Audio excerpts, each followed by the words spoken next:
Olimpiadi 2026 in Veneto. Splendide, Ma avranno secondo lei una ricaduta positiva sul territorio? sicuramente sì, l'esempio che abbiamo dato di organizzazione, di bellezza, di efficienza, sicuramente sì.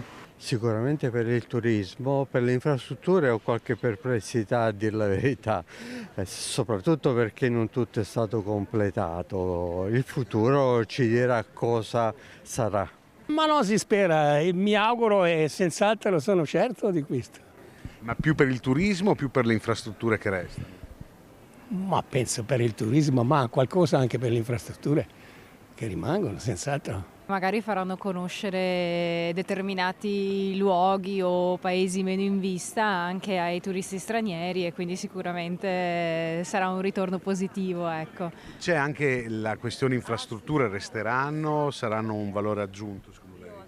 Allora, io spero che siano un valore aggiunto e spero che vengano terminate, almeno alquanto abbiamo potuto sentire in televisione, e spero che siano sicure, ecco, perché so che ci sono stati un po' di malumori in merito anche alla cabinovia e quant'altro, soprattutto lì a Cortina, perciò ben venga che si possa investire, ecco, sul territorio. Su tutta l'Italia penso abbia una risposta positiva, a parte questi fatti incresciosi che sono successi l'altro giorno, sono da condannare assolutamente e quindi niente, spero proprio di sì.